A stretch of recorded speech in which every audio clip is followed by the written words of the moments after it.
joining us from L.A. My pal Stephen A. Smith, sitting right in front of a house he just bought. I'm giving you some jazz. Okay, look, I'm a simple man, as you know. And I believe that this hip hop stuff, it teaches disrespect and encourages it. Bad language, don't even wear no condoms, all of that stuff.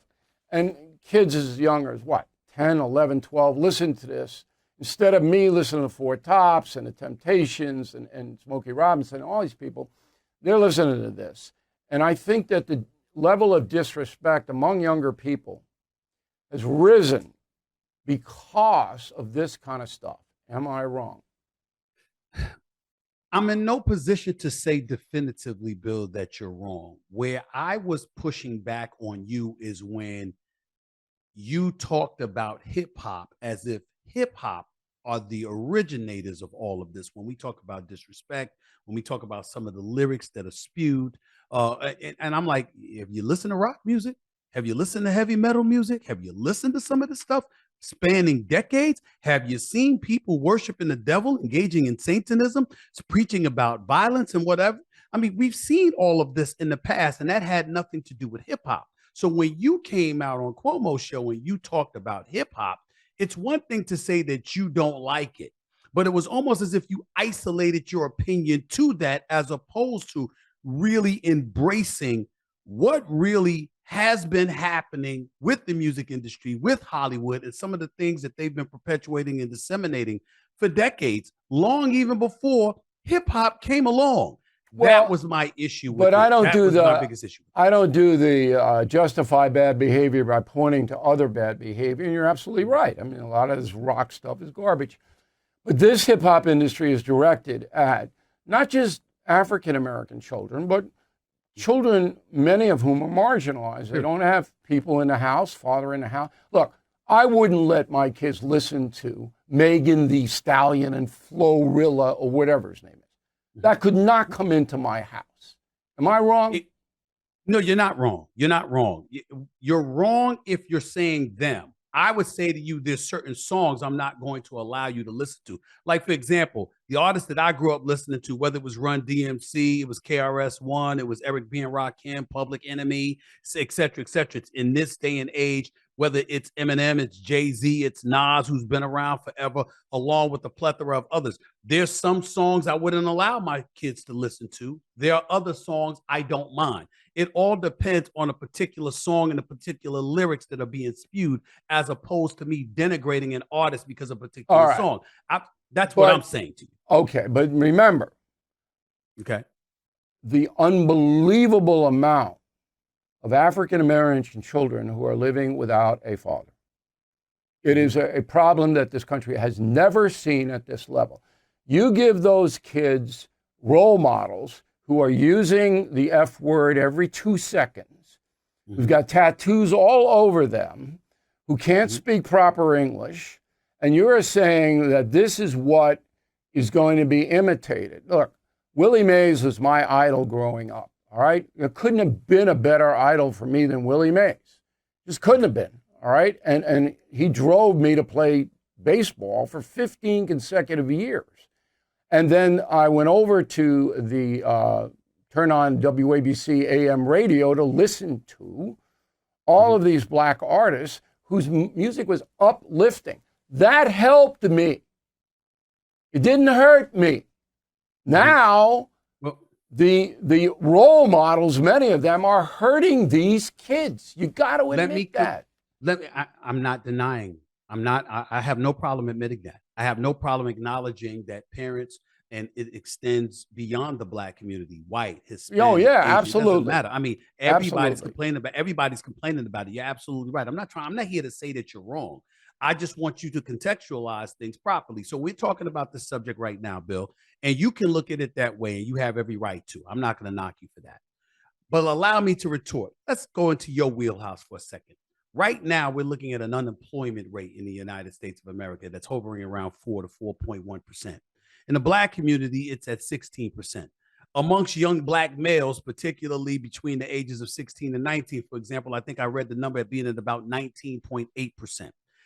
I've often been on the air saying this. When white folks catch a cold, black folks catch pneumonia. It's always worse for us. There's always an uphill battle to climb. So to get to your point, it makes it even harder when other obstacles get in the way that we know would potentially derail, particularly somebody from an African American community on the come up looking for opportunities. But what happens? The music industry comes along and they're talking to you about making money. And here's how we want you to make the money. And so you have young minds that are being influenced, but most importantly, are trying to get a leg up or trying to earn their stripes or trying to find a way to pay their bills and to take care of themselves and their family, et cetera, that are presented with these opportunities. So when you talk about a hip hop industry, you might talk about the artist, and I might say somebody like Bill O'Reilly is informed enough to know it extends far beyond that particular artist because those artists answer to somebody. Somebody makes those albums, they promote those albums, they market those albums, they disseminate. Yeah, but the artist is creating creating the scenario that if you are a certain person, you can use that language. The reason that the minority unemployment is higher is because of the presentation. If you're an African American in this country and you present yourself in a way the employer believes that is going to help the business, you'll get the job. Not always. No system is perfect. Yeah, But believe me, you have a just as good a chance to get that job, and you don't want to work for a racist anyway. Okay, right. So, but if you go in and you can't speak English, and you're going the F word every 2 minutes, and you got a tattoo of a panther on your neck, there's a good chance you're not going to get the job. That is totally true, but that is not a vast majority of African Americans out in this world. And you have to take that into consideration as well. Now, you might look at some members of the hip hop community and you might see them acting a certain way, which is unfortunate. And we don't hesitate to call them out for that. But we also see a lot of these hip hop artists doing fantastic things within the community, within the world. Okay, but that doesn't justify. Look, Jay-Z sold crack. All right, killed people. All right, I have no respect for him. None. Zero. Well, he's a friend of mine. Okay, I'm sorry. Well, I'm sorry, but I'm a truthful man. He sold crack. So am I. So am I. So if he would come out and he would say, I was absolutely wrong, don't use crack, all right? That was horrible. And I'm saying to you is you can do two things at once. You can admit exactly what Bill O'Reilly said and then turn around and say, excuse me, this is what I had to do to survive because the opportunity. I don't believe that for a second. Well, tell me. You don't believe that? No, because there are most African Americans don't sell crack.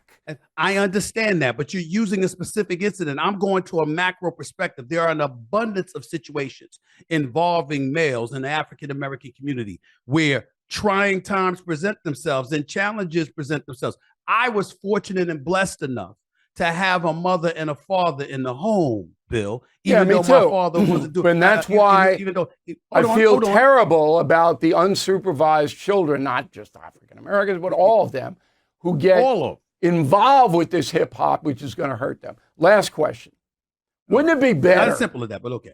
Well, go ahead. Wouldn't it be better for the world if Motown came back and all of the good songs that we still listen to 50, 60 years later, okay, dominated the music industry and not this other garbage? Wouldn't that be better?